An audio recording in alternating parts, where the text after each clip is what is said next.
ಈಗಾಗಲೇ ಬೆಂಗಳೂರು ಸಂಚಾರ ಪೊಲೀಸ್ ವತಿಯಿಂದ ಭಾಳ ಒಂದು ಎಲಾಬ್ರೇಟ್ ಬಂದೋಬಸ್ತ್ ಅರೇಂಜ್ಮೆಂಟ್ಸನ್ನು ಮಾಡಿದ್ದೀವಿ. ನಮಗೆ ಬಹುಮುಖ್ಯವಾಗಿ ಜನ ಸಂದಣಿಯರ ಜಾಗಗಳೇನಂತ ಹೇಳಿದ್ರೆ ಬ್ರಿಗೇಡ್ ರಸ್ತೆ, MG ರಸ್ತೆ ಮತ್ತು ಸುತ್ತಮುತ್ತಲಿನ ರಸ್ತೆ ಅಂದರೆ Residency Road, Rest House Park Road, Saint Mark's Road, Residency Road, ಅಲ್ಲಿ ನಾವು ಸಂಪೂರ್ಣವಾಗಿ ಸಂಚಾರನ ನಿರ್ಬಂಧ ಮಾಡಿದ್ದೀವಿ. MG ರಸ್ತೆಯಲ್ಲಿ ಅನಿಲ್ ಕುಂಬ್ಳೆ ಜಂಕ್ಷನಿಂದ ಹಿಡಿದು ಟ್ರಿನಿಟಿ ಸರ್ಕಲ್ವರೆಗೆ, ಮತ್ತು ಅದೇ ರೀತಿ ಬ್ರಿಗೇಡ್ ರಸ್ತೆ ಆರ್ಟ್ಸ್ ಆ್ಯಂಡ್ ಕ್ರಾಫ್ಟ್ ಜಂಕ್ಷನಿಂದ ಹಿಡಿದು ಒಪೆರಾ ಜಂಕ್ಷನ್ವರೆಗೆ. ಆಮೇಲೆ ಕೆಲವು ಕಡೆ ನೋ ಪಾರ್ಕಿಂಗನ್ನು ಮಾಡಿದ್ದೀವಿ, ಅದು MG ರಸ್ತೆ, Residency Road, Saint Mark's Road ಇತ್ಯಾದಿ ಕಡೆ.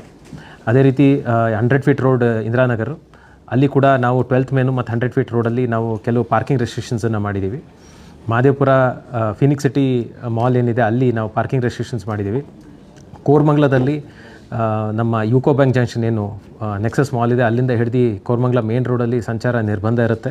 ಅದೇ ರೀತಿ ನ್ಯಾಷನಲ್ ಗೇಮ್ಸ್ ವಿಲೇಜಿಂದ ವೈಡಿ ಮಠ ರಸ್ತೆ ಅಲ್ಲಿ ಕೂಡ ಸಂಚಾರ ನಿರ್ಬಂಧ ಇರುತ್ತೆ. ಮತ್ತು ಕೋರಮಂಗಲ ಸುತ್ತಮುತ್ತ ಪ್ರದೇಶಗಳಲ್ಲಿ ಸಂಚಾರ ಪಾರ್ಕಿಂಗ್ ನಿಲ್ದಾಣ ನಿರ್ಬಂಧ ಇರುತ್ತೆ. ಆಮೇಲೆ ಮಾಲ್ ಆಫ್ ಏಷ್ಯಾ ಮತ್ತು ಒರಾಯನ್ ಮಾಲ್ ಇತ್ಯಾದಿ ಕಡೆ ಕೂಡ ಹಲವಾರು ಡೈವರ್ಷನ್ಸನ್ನು ಮಾಡಿದ್ದೀವಿ. ಯಾಕಂತ ಹೇಳಿದ್ರೆ ನಾವು ಏನು 24ನೇ ತಾರೀಕು 25ನೇ ತಾರೀಕು ನಾವು ನೋಡಿದ್ವಿ, ಜನದಟ್ಟಣೆ ಮತ್ತು ವಾಹನ ದಟ್ಟಣೆ ಭಾಳ ಹೆಚ್ಚಾಗಿರುತ್ತೆ, ಮತ್ತು ಅಲ್ಲಿ ಪಾರ್ಕಿಂಗ್ ಅವಕಾಶವೂ ಇಲ್ಲ. ಸೊ ಹಾಗಾಗಿ ಈ ನಿರ್ಬಂಧಗಳನ್ನು ಮಾಡಿದ್ದೀವಿ. ವಿಶೇಷವಾಗಿ ಎಲ್ಲ ಫ್ಲೈಓವರ್ಗಳು ಕೂಡ ಬಂದಾಗಿರುತ್ತೆ, ಯಾವುದೇ ಕೂಡ ಟ್ರಾಫಿಕ್ ಮೂವ್ಮೆಂಟ್ ಆಗೋದಿಲ್ಲ.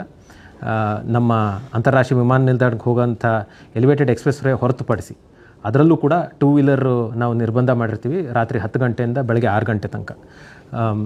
ಅದಲ್ಲದೆ ನಾವು ಈಗಾಗಲೇ ವೀಲಿಂಗ್ ಮೇಲೆ ಕಟ್ಟುನಿಟ್ಟಾದ ಕಾರ್ಯಾಚರಣೆಯನ್ನು ಮಾಡಿದ್ದೀವಿ. ಈ ವರ್ಷದಲ್ಲಿ ಸುಮಾರು 400ಕ್ಕಿಂತ ಹೆಚ್ಚು ಪ್ರಕರಣಗಳನ್ನು ದಾಖಲಿಸಿದ್ದೇವೆ. ಅದರಲ್ಲಿ ಸುಮಾರು 90 ಜನ ಮೈನರ್ಗಳೇ ಇದ್ದಾರೆ. ಅದನ್ನು ಕೂಡ ಈಗ ಒಂದು ಡ್ರೈವನ್ನು ತೊಗೊಂಡಿದ್ದೀವಿ ಕಳೆದ ವಾರದಿಂದ. DD ಕೇಸು ಕೂಡ ನಾವು ಹಾಕ್ತಾಯಿದ್ದೀವಿ. ಕಳೆದ 4 ತಿಂಗಳಿಂದ 12,000 ಕೇಸ್ ಆಗಿದೆ. ಇಡೀ ವರ್ಷ 22,000 ಕೇಸ್ಗಳನ್ನು ನಾವು ದಾಖಲೆ ಮಾಡಿದ್ದೀವಿ. DD ಒಂದೇ ಅಲ್ಲ, ಈ ಮಾದಕ ದ್ರವ್ಯ ವಸ್ತುಗಳನ್ನು ಏನು ಸೇವನೆ ಮಾಡಿ ಓಡಿಸ್ತಾರೆ ಅಂಥವ್ರ ಮೇಲೂ ಕೂಡ ನಾವು ಕಟ್ಟುನಿಟ್ಟಾಗಿ ಕ್ರಮ ತೊಗೊಂಡಿದ್ದೀವಿ. ಅದಕ್ಕೆ ಬೇಕಾದ ಉಪಕರಣಗಳನ್ನು ಹೊಸದಾಗಿ ನಾವು ತೊಗೊಂಡಿದ್ದೀವಿ. ಈ ದಳದಲ್ಲೇ ಅವತ್ತಿನ ರಾತ್ರಿ ಸುಮಾರು ಪ್ರತಿಯೊಂದು ಠಾಣಾ ಮಟ್ಟದಲ್ಲೂ ಕೂಡ 2 ರಿಂದ 3 ನಾಕಾ ಪಾಯಿಂಟ್ಗಳಿರ್ತವೆ. ಬೆಂಗಳೂರಲ್ಲಿ 100ಕ್ಕಿಂತ ಅಧಿಕ ನಾಕಾ ಪಾಯಿಂಟ್ಗಳನ್ನು ಹಾಕ್ತಾಯಿದ್ದೀವಿ. ಪ್ರತಿಯೊಂದು ವಾಹನಗಳನ್ನು ತಪಾಸಣೆ ಮಾಡೋದಕ್ಕೆ ನಾವು ಕ್ರಮ ತೊಗೊಳ್ತಾ ಇದ್ದೀವಿ. ಸೊ ಯಾರು ಕೂಡ ಈ ರೀತಿ ಮದ್ಯಪಾನ ಮಾಡಿ ಓಡಾಡಬಾರ್ದಂತ ನಮ್ಮ ಒಂದು ವಿನಮ್ರ ಮನವಿ. ಕೊನೆಯದಾಗಿ ಆಗಲೇ ನಾವು ಕ್ಯಾಬು, ಆಟೋ ಮತ್ತು ಇತ್ಯಾದಿಯವ್ರ ಜೊತೆ ಒಂದು ಮೀಟಿಂಗನ್ನು ಮಾಡಿ ಒಂದು ಸರ್ಜ್ ಪ್ರೈಸಿಂಗ್ ಬಗ್ಗೆ ಮತ್ತು ಎರಡನೇದಾಗಿ pickup and drop off point ಬಗ್ಗೆ ಅವರಿಗೆ ನಾವು ತಿಳುವಳಿಕೆಯನ್ನು ನೀಡಿದ್ದೀವಿ. ಈ ಇಂಪಾರ್ಟೆಂಟ್ ಏರಿಯಾಗಳಲ್ಲಿ CBD area, Koramangala, 100 feet road ಇತ್ಯಾದಿ ಕಡೆ ನಾವು pickup and drop off zones ಮಾಡಿದ್ದೀವಿ. ನಾವು ವಿವರಗಳನ್ನು ನಾನು ಪ್ರೆಸ್ ನೋಟಲ್ಲಿ ನೀಡಿದ್ದೀನಿ. ಸೊ ಹಾಗಾಗಿ ಎಲ್ಲರೂ ಕೂಡ ಅದನ್ನು ಕಟ್ಟುನಿಟ್ಟಾಗಿ ಪಾಲಿಸಬೇಕಂತ ಅವ್ರಿಗೆ ಸೂಚನೆ ನೀಡಿದ್ದೀವಿ. ಮತ್ತು ಈ ವರ್ಷ ಪ್ರತಿಯೊಂದು ಠಾಣಾ ಮಟ್ಟದಲ್ಲೂ ಕೂಡ ಟೋಯಿಂಗ್ ವಾಹನಗಳನ್ನು ನಾವು ತೊಗೊಳ್ತಾ ಇದ್ದೀವಿ ಅವತ್ತಿನ ರಾತ್ರಿಗೋಸ್ಕರ. ಯಾರು ನೋ ಪಾರ್ಕಿಂಗ್ ಝೋನ್ಗಳು ಇರ್ತವೆ ಮತ್ತು ವೆಹಿಕಲ್ ಟ್ರಾಫಿಕ್ ಮೂವ್ಮೆಂಟ್ಗೆ ಅಬ್ಸ್ಟ್ರಕ್ಷನ್ ಮಾಡುತ್ತೆ ಅಂಥ ವಾಹನಗಳನ್ನು ನಾವು ಟೋಯಿಂಗ್ ಮಾಡ್ತೀವಿ ಅಂತ ಹೇಳೋದಕ್ಕೆ ಇಷ್ಟಪಡ್ತೇನೆ.